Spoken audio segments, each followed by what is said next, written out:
All right. Welcome back to another episode of the Up and In Show. We are in the 70s. I don't know which episode exactly, or which order this will come out, but I am doing my first podcast with a Zoom guest, but it's a very special guest. I'm very excited today. A lot of our listeners know that I have a business called Cards and Culture, so I'm very heavily in the sports card market, the art, the culture world, sneakers, collectibles. So I'm super fired up. I got our first guest from Topps Project70, Blake Jamieson. Thank you for the time, man.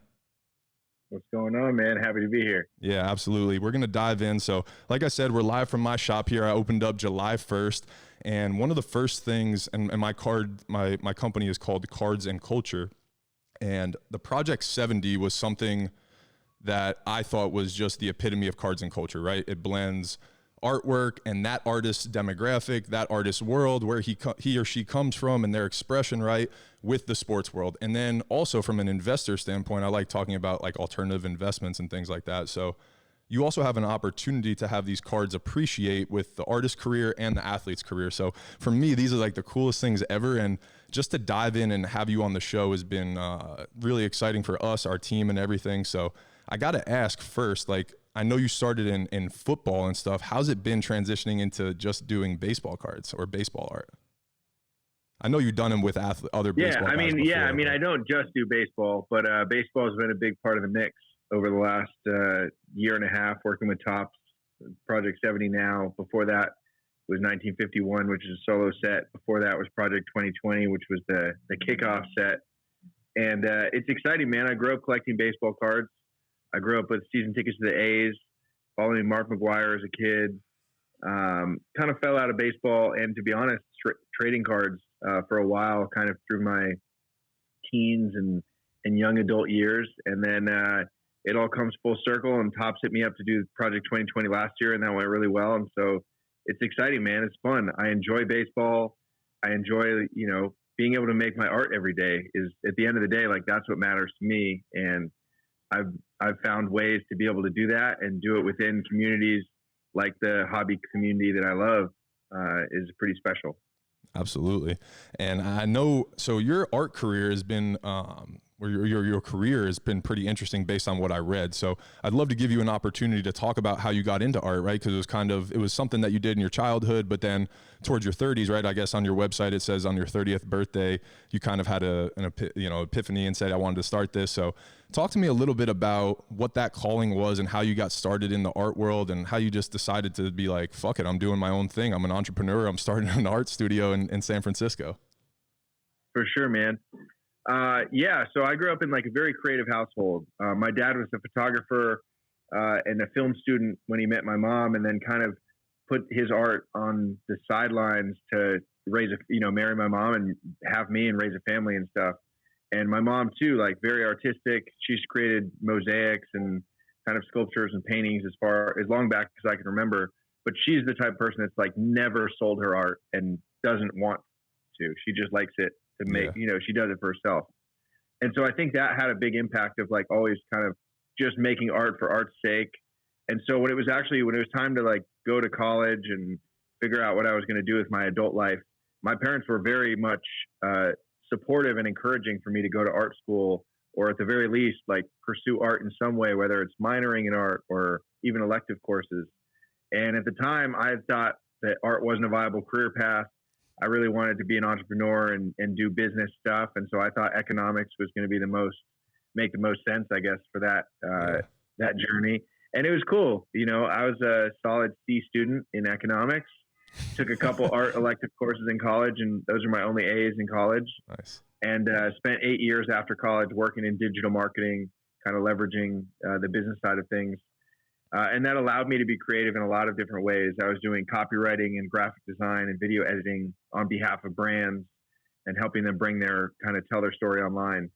And for a long time, that was enough to like keep me creatively stimulated. And then, man, I hit 30 and I was like, it's not enough. I need to do something else that really makes me happy every day, not just, fulfilling other people's dreams. So I was able to kind of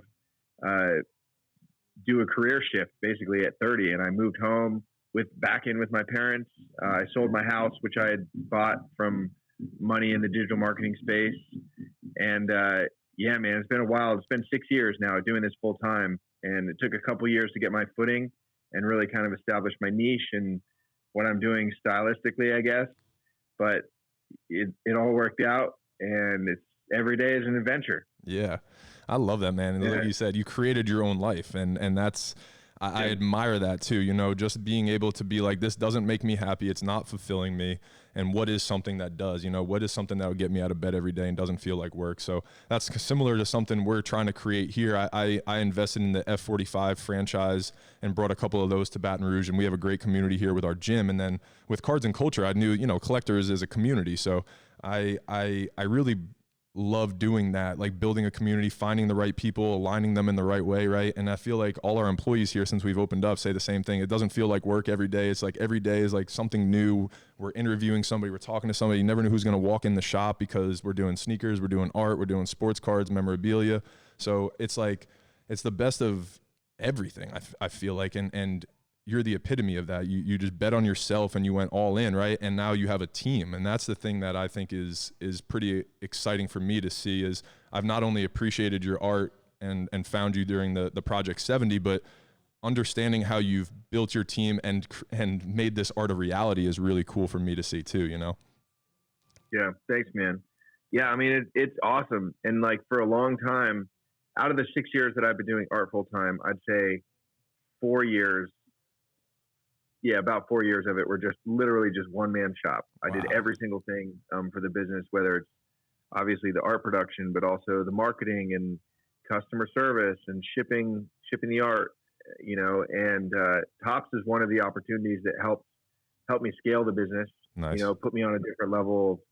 You know, in the past I would paint one thing. I painted for professional athletes for 3-4 years now, and that's kind of been the bread and butter.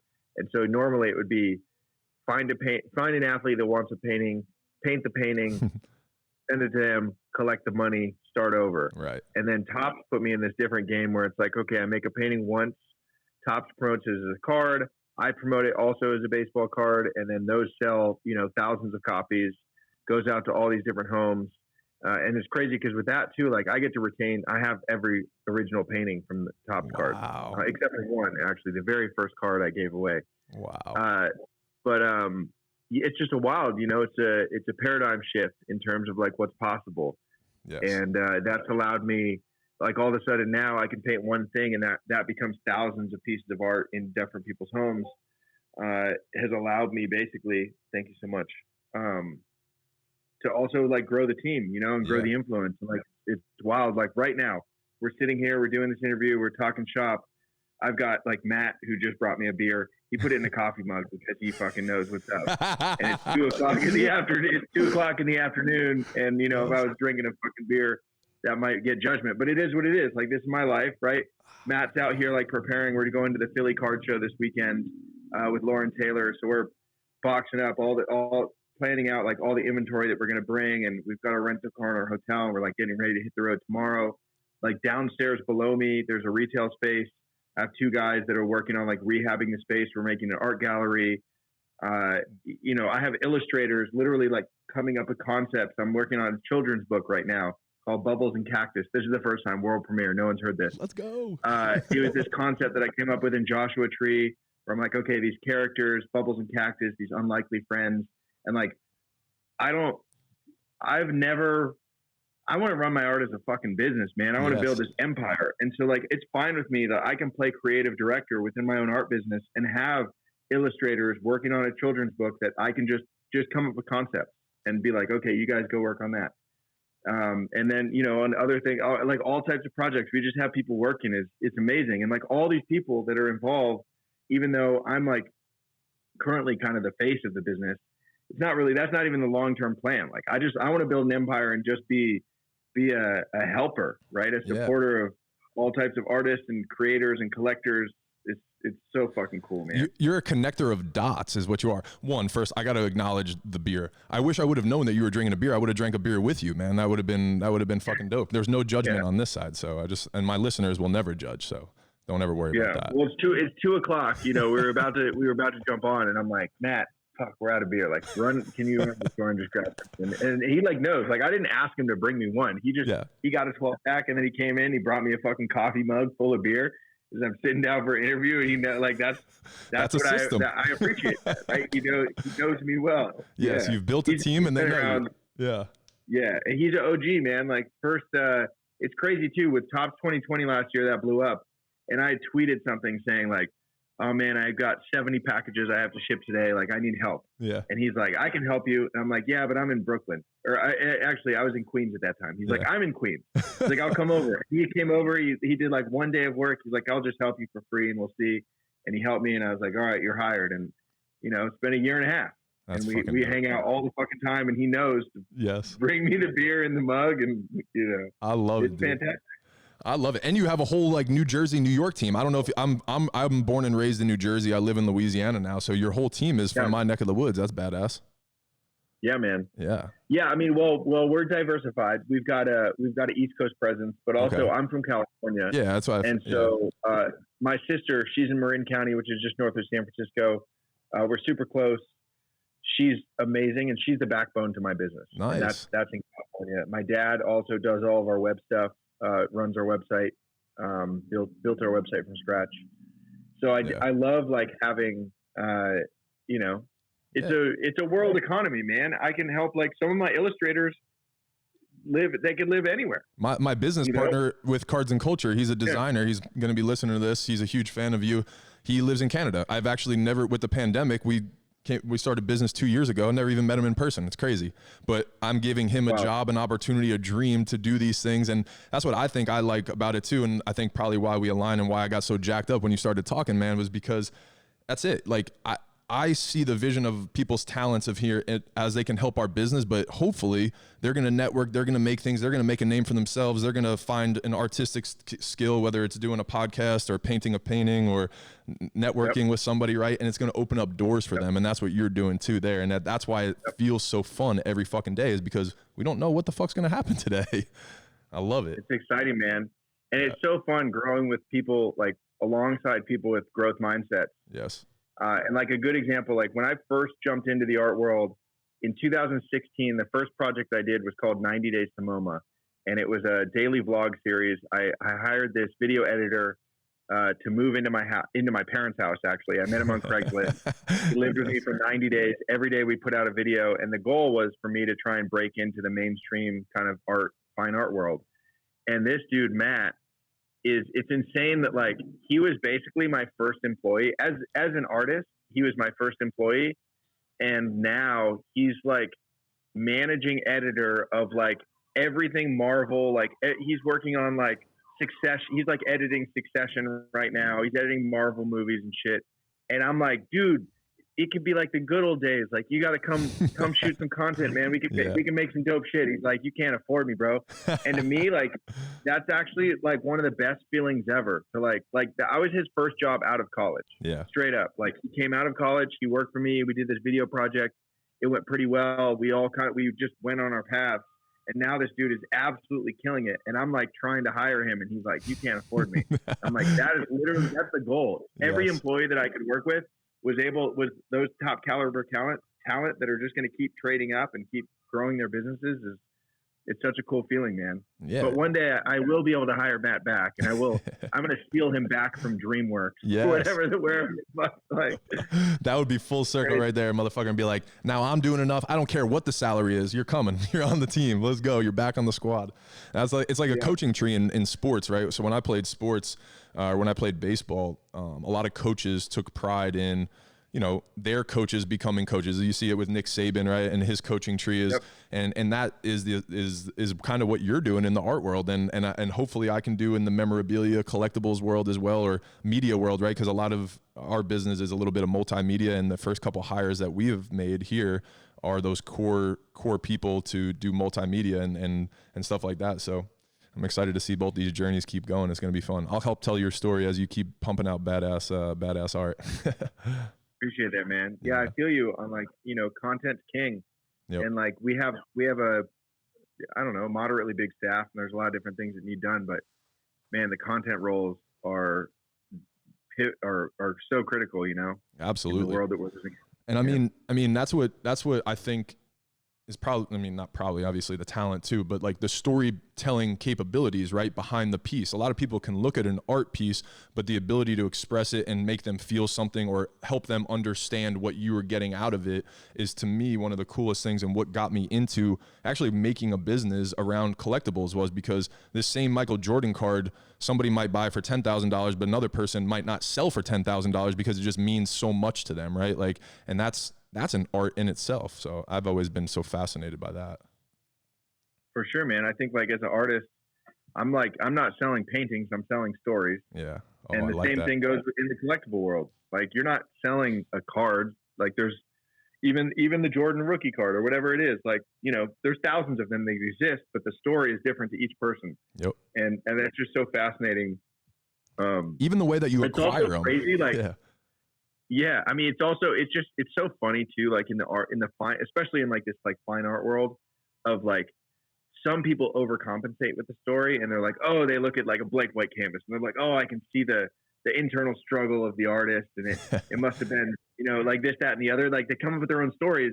And I just think that's so fucking fascinating. And so anytime like anybody comes to me and they're like, you know, if they're looking at painting on the wall and they're like, oh, is this like kind of like this, like, you know, they'll come up with their whole thing. And I'll be like, yep, that's exactly, you know, just every time, like, yeah, man, that's the story. Like whatever story they tell themselves about the art, that's the story about the art. Absolutely. To me, it's never going to mean the same thing to me as it does to somebody else. No. For good or for better or worse. Like it's just different. Absolutely. It's just like so many different art forms, right? A song can have so many different meanings. An artist might put out something and mean something to him, but then I listen to it and absorb it in my world and my experience, right? So that's the thing that's so fascinating and why my place is filled with art. I love the allure of watching people come in and just look at this stuff and be like, who painted this? How did he do this? Well, you know, what's his story or whatever? Like, and to me, that's connection in itself too. Like people walk into my store and I can create a valuable experience for them walking out, even if they don't buy anything, you know? And to me, that's like what this community is built on too. So that's why I think we're able to have these podcasts. I was supposed to have a podcast with Lauren as well. So you have to give her shit that you slipped in and got the first one of my Project70 artists. Yeah, well, I'll be with her tomorrow. I'll let her know. All right, awesome. Yeah. All right, well, talk to me a little bit about I was fascinated reading, you know, like just how people's journey starts. So you come, we'll backtrack. You start your place in San Francisco, right? And then you start working with NFL players, right? It was just one thing led to another, and you had a couple of athletes, and that's now led to all these other things, right? So talk to me about that first step, how you take that step, how you start working with an athlete or convince him that your art is worth something, right? And that whole journey. Yeah, man. So when I first left the digital marketing world and started painting full time, I knew that I wanted to run my art as a business. And I knew that part of running my art as a business was going to have a specific niche and a focus of a client base. And because of the network kind of that I was ingrained in, my first niche was art for offices, tech companies. Okay. So the target was a tech company raises a Series A round. They move out of a co-working space into their own office for the first time. They want some cool art on the walls to make it like culturally like cool, right? And so I was doing like portraits of Gary Vaynerchuk and like all like entrepreneurial shit, like inspirational quotes, like you know whatever. And then I was delivering work, one of those office works. I was delivering to a client in Las Vegas, and I met this guy who he used to play in the NFL. His name's Jared Faison. And now he manages NFL players along with other kind of entrepreneurial ventures. And he just loved my work. We were like at the bar. We both ordered old fashioned. And we're like, oh, we're drinking the same thing. Like, let's chat. Right. And then, you know, I showed him what I was doing. And he's like, dude, my clients would love this. Why don't you just do a couple of my clients for free? I'm going to set up meet and greets. You can like take photos. I'll have them promote it. And this will help you kind of get your foot in the door. Right. And at the time, like I was busy, but I wasn't so busy that I just couldn't take on new stuff. So I'm like, all right, fuck it, let's go. Yeah. So I did those couple clients. The first one ever was CJ Anderson, who I love too, because he's like a Bay Area dude. He went to Berkeley. Nice. I'm from Marin. You know, he had just won a Super Bowl with the Broncos at the time. And he also had like done well for me in fantasy football. So it was like a lot, so many things aligned. Yes, and I'm like, I love CJ. Like, let's go. So I did a painting for him. Delivered it to him in person in Vallejo. which is all like near my hometown. And like, we just hit it off, and like, he posted a picture, I posted a picture, and then like, I immediately went home and like updated my LinkedIn like that same day to say like, because before it said like, I paint art for offices, and I was like, I paint art for pro athletes. Nice. Yeah. That's what I do.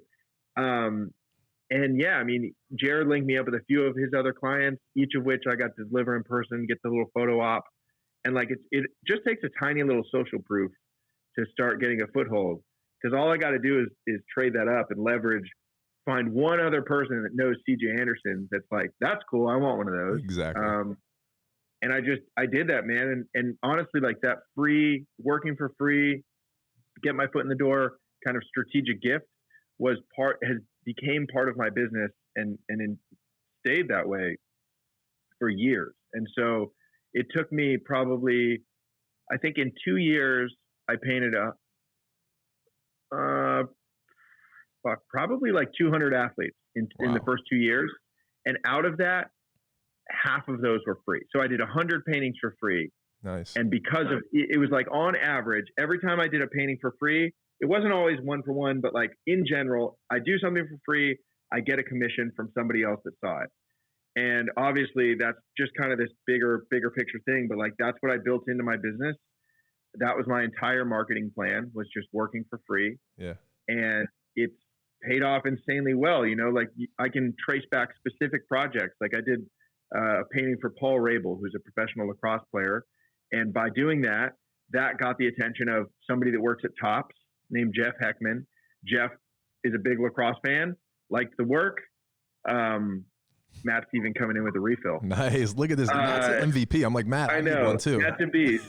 Matt's a beast. Matt's the man. I love that. Beast. Yeah, that's the guy right there. When I come up to New York next time and we're all getting beers, Matt's included, I'm buying his rounds.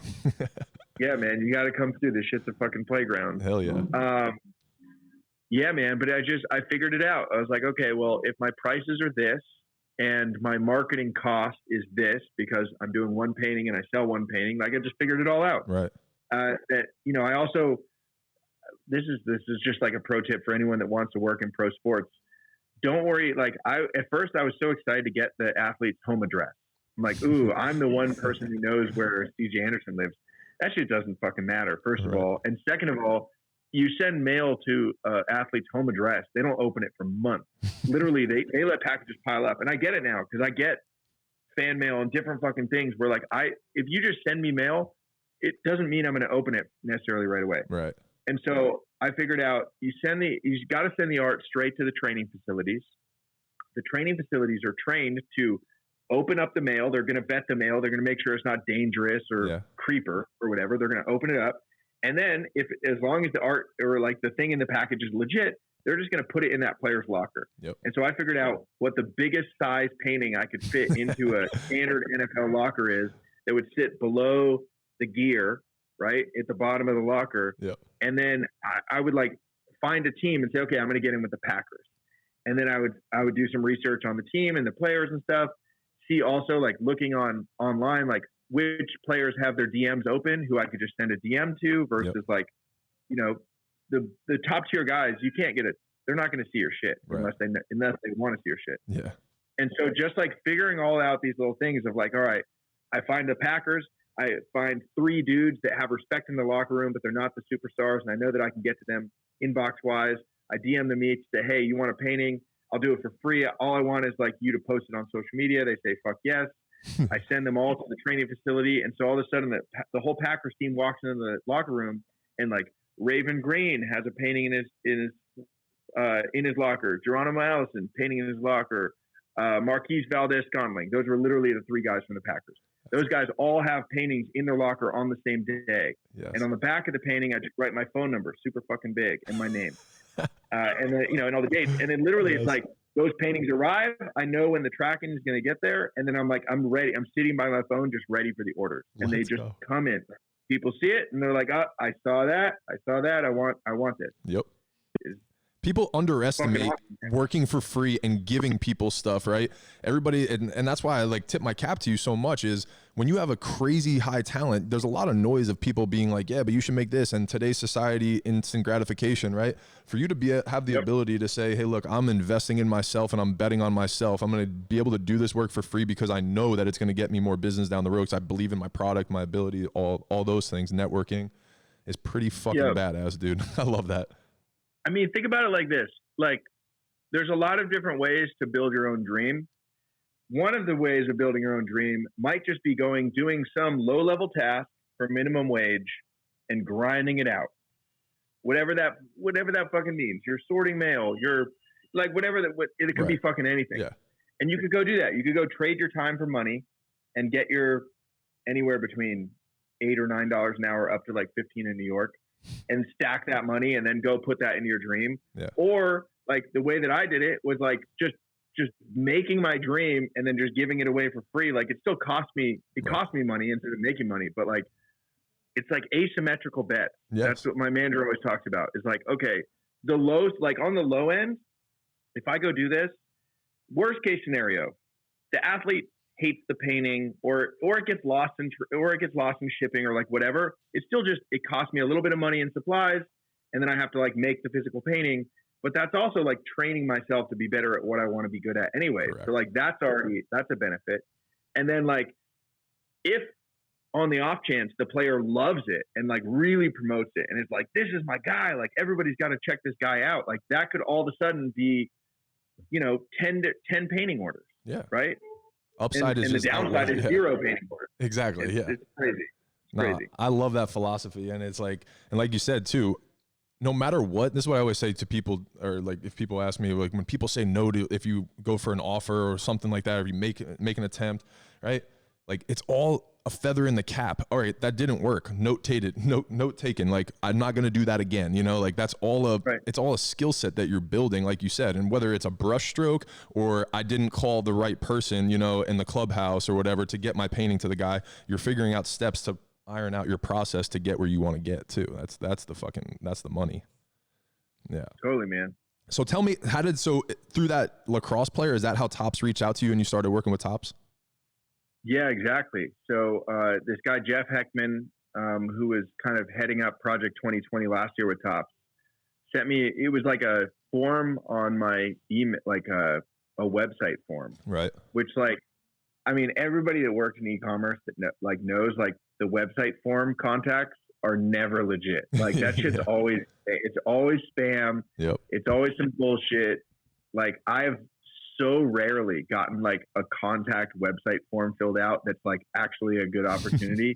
And this was one of them. And like, I even thought it was fake. I'm like, that doesn't happen. Right. And it was Jeff wanting to set up a phone call and we did a phone call and talked through the idea of the project. And like, immediately I'm like, yeah, this is the type of shit I want to be doing. Yeah. And it's been great, man.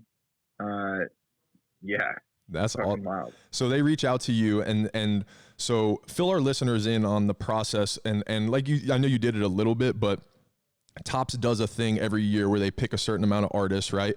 And maybe you could just give the background. You probably know it a lot better than I do and do it better and know the process obviously from the inner workings.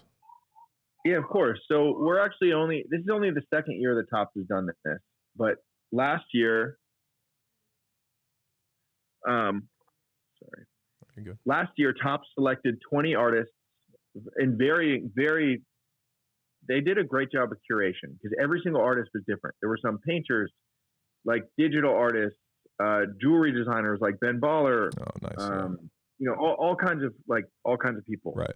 And they selected 20 of us, and then we each were assigned 20 iconic baseball cards from Topps from over the years to reimagine. Yeah. And it was a lot of like rookie cards of Hall of Fame players. If we had to generally sum it up. Right. And then we each got to put our own spin on those cards, and those got released on the Topps website, and they were sold just for a limited period of time for 48 hours. And then however many cards got purchased, that's however many were made. Topps then publishes that information saying, okay, there were 1,000 of these cards printed. Oh, there were 20,000 of these cards printed. So that has some secondary market implications in terms of like the resale value. But at the end of the day, when I got into the project, I was like, okay, well, I know for sure I'm going to get to make 20 paintings for Tops. Right. I'm getting paid a minimum guarantee. I think the minimum was like $500 a painting, which is much less than I would do a painting for. But also, that's just the guarantee. Yeah, that's so that's the base. Yeah, say, exactly. Okay, I'll do 20 cards, and I'm guaranteed $10,000. Correct. To me at the time, that was like a really big deal. Yeah. And then like also on top of that, like COVID hit, and so like a lot of the other part of my business, like athletes, when sports stopped, athletes were not hitting me up to get painting. Yeah. Because they didn't know when their next paycheck was coming. Yeah. And so it was like it was definitely a blessing in that sense. And then because sports wasn't happening, that set with Tops was one of the very few products available at the time that was baseball related. So all these baseball fans that were waiting for fucking baseball season, all of a sudden baseball doesn't happen, and they're like, well, what else can we do baseball related? Buying those cards was one of those things. Nice. And that kind of really made this project take on a life of its own. I personally know people that bought a house just from like, not even artists, like flippers, like people that were in on the project that caught wind of it, that saw kind of this hype cycle, were able to buy cards, flip them on eBay, buy a house, buy cards, flip them on eBay, buy their, fiance or wedding ring. Yep. Like it changed lives, including for myself, as an artist. Yeah. It had a huge impact, but it was insane, man. I can't imagine that. And then as it's happening too, it's probably like, holy shit, this is like really, and you probably knew it was like one of those moments like, oh man, this is probably going to change the direction of things for me a little bit. Right. And you said after Tops is when you started building a team and started doing that stuff, right? It is. And I mean, there's been a handful of those inflection points in my career as an entrepreneur. The Tops one, like with that set, was by far the biggest and most, I guess, impactful inflection point. And yeah, I mean, that allowed me, like, while a lot of businesses were thinking about, downsizing or potentially like closing their doors during COVID, I was hiring, purchasing more, renting more studio space, growing, building my business, growing. Yeah, exactly. Absolutely. Yeah. Well, tell me a little bit. So you did 2020, and then you did your own project with Tops, or was that just you, Tops 51? That was just you? Yeah. So the 1951 Tops was just me. And basically when the 2020 set really was like getting a lot of momentum, Tops is eager. I mean, they're a business, right? They want to cash in, right? They want to maximize. And so we started talking about like a standalone set and another collaboration, like kind of right in the hype, like June of last year. Okay. And we went back and forth with some different ideas, finally locked in on the 1951 set, which was the first set that Tops ever did with the MLB license. And so I was taking that set, reimagining it in my own kind of modern style. That's legit. Did you guys release a whole set? Man. I don't know the details. So that's awesome. So you released a whole set of 1951 with your art on it? Correct. Oh yeah. So it's 52 cards. I executed that in December. So I moved into this new space December 1st. Yeah. And then basically the first thing I did was just set up shop to like paint all 52 paintings. Oh my God. That's I had to do, I do like analog paintings of everything. Yeah. There's artists that do it digitally. Everybody does it differently, but I paint actual physical paintings that then I photograph, and that turns into the card. So I had to paint 52 paintings in 1 month, which I'd never done before. Wow. We set up in the new space. We fucking, like, my December was nuts. There was a time when I like called my parents and I'm like, I'm not sure if I'm going to be able to make it home for Christmas because I have to because these cards are due. Yeah. Like I have to get it done. I did make it home for Christmas Eve. That a baby. But yeah, so that was cool. And that was released in 3 different waves. So it was a wave of 13 cards. You buy a box, you're guaranteed to get all 13 with the option of with the possibility of getting like inserts of special cards. Nice. On top of that. Yep. So that was more like traditional, like packs. Damn, I got to get those. I got to get those for the shop for sure. Is the secondary market kind of crazy on those nowadays? Oh man, I haven't checked the secondary on those for a while. I mean, honestly, like they're a more affordable set than the P2020 and P70s. Okay. Because like when they were sold, like the pack of 13 cards was $20 versus Project 2020, a single card is $20. Correct. And with secondary, there's some cards like my Mike Trout card, which sold for $20. at retail, but we did 76,000 copies. Like you could get that for $10 on eBay. Right. So you can get it cheaper than originally sold. But with the 51, you could probably get it pretty close to retail. Yeah. Okay. That's right fair. now. Yeah. I'm not too worried about the price anyway. I was just more of like, I want to hold it. And this is the thing that I love about these projects. I want to see your career take off based on now what I know, about your career, your vision, the things you want to do. I'm like, yo, give me this stuff. I want to see it, appreciate, and just see how your career goes, and it's a cool thing for me to have in my shop and tell people, have my guy on the podcast. Who knows if you come down here ever, it would be awesome to host you and have your collection here, like that kind of shit. It's just like building that community and stuff. It's, I'm excited to go check out that set for sure. That's awesome. Most definitely. Well, good, man. I've kept you for 35 minutes, so we'll wrap up in the next couple minutes. But tell us a little bit about the future. I mean, you said you kind of hinted at a children's book and some other stuff, but about what you're allowed to talk about and things coming up for you in your career. Yeah, man. I'm an open book. Oh, okay, cool. I'll tell you anything. Yeah, I mean, like, side projects like the children's book is exciting for me. I have a niece and nephew that I adore, and they're helping me write the story. That's awesome. Which is fun. I'm working on the illustrations, and they're helping me with the story. Very cool. I'm doing a lot in the NFT space right now. I'm very bullish on that. Just kind of as coming from digital marketing and the tech side of things, I think I was more open-minded to like the possibilities of NFT. What that can do for the collectible market and art market. Yep. So I'm heavy into that. I've got a lot of projects popping there. I just heard your Discord in the background. That's what I was actually going to ask you if you were big into my NFTs. Discord. My Discord. Discord's been nuts. We've been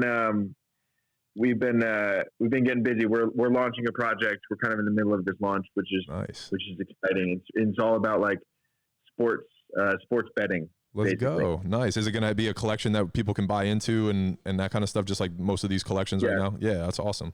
Yeah, it's called Knights of Degen, and like for degenerate gambler. Yeah. And we've built out this whole kind of futuristic medieval empire. Is it going to be metaverse ready? Like you guys are building a metaverse and everything? Yeah, we're building in the metaverse. The first iteration is just strictly NFTs, right? Released on OpenSea. Static images, which I'm doing creative direction on. But we're gonna have utility in the metaverse. It's exciting, man. The team is fucking sick. Like if I had to like pick one thing outside of like the Topps thing is a staple, right? And that's such a big part of my business, and I adore Topps. But this Knights of Degen project is really it's where it's at, man. I think that's going to be generational wealth for my grandkids. Dude, I love hearing that because we're dipping in the NFT space too, because it is going to rechange change the collectibles market for sure. So I love that, and it's all based on community. This. I've dipped into 4 or 5 projects myself, and just understanding it, learning a little bit. And it's all about the Discords, the communities, what you guys are doing outside the space. It's not necessarily about the picture, right? It's about all the things that come with that community and stuff like that. So if you guys are already building that, you guys are going to fucking kill it. Yeah, man, it's going well. Good, man. Well, you got to keep me updated on it. Cards and Culture will definitely want to be involved. That would be fun. I've really, really enjoyed learning about the blockchain and dipping in these NFT projects too. It's just, like I said, it's built on community. So it's been fun for me to take Cards and Culture, which was built on community, right, and insert it in these other communities and say, hey, look, I'm bringing a little bit of different stuff, but we're all doing the same thing. It's all the same part of the brain, so you got to just keep me updated on that for sure. We'll jump in with you. Absolutely. Appreciate it. Yeah. Blake, tell everybody where they can find you. What's the best spot that you push people to? Is it your social media, your website? But just leave it all and I'll put it in the show notes too. Yeah, sounds good. So my website is blake.art. But the best place, if you just want to chat, Twitter, @Blake Jamieson. I'm super active every single day. No DM gets left unread. No reply gets left unreplied. And that's super active on Twitter. That's facts. That's how we connected and got this podcast going. So that's right. That's definitely true. So awesome. I'll leave everything in there. And when I set up your email for the Zoom, I was like blake@blake.art. I was like, that's genius. That's just simplicity. Yeah. I love it. So good stuff. I'm trying to get blake.com, but I've been going back and forth with this guy for 2 years. Holy shit. I'm trying to get it. Wow, that would be pretty badass. That'd be a little cherry on top, but Blake.art's a good thing, but yeah, Blake.art, people just don't know that it's like that's like a .com. I know. Yeah. They're like Blake.art. What? Yeah, they're like what's just that. I love it. All right, man. Well, good stuff. I got to get you down to a LSU football game if you got any time this fall. It'll be fun. I love that. I would love that. All right, let's good. go Tigers. Let's go. Let's go. We got a corporate sponsorship too, so we're doing some NIL stuff. So we'll be able to go on the field. We'll go in the suites and stuff, and amazing. Yeah, we'll live the life. It'll be good. And we'll do a little. We could probably do some pop-up stuff here at the shop. It'll be fun. Hell yeah. Yeah. Sounds great, man. All right, Blake. Appreciate it, man. Have a great day. You too. Talk soon. Later. Bye. Stay awesome.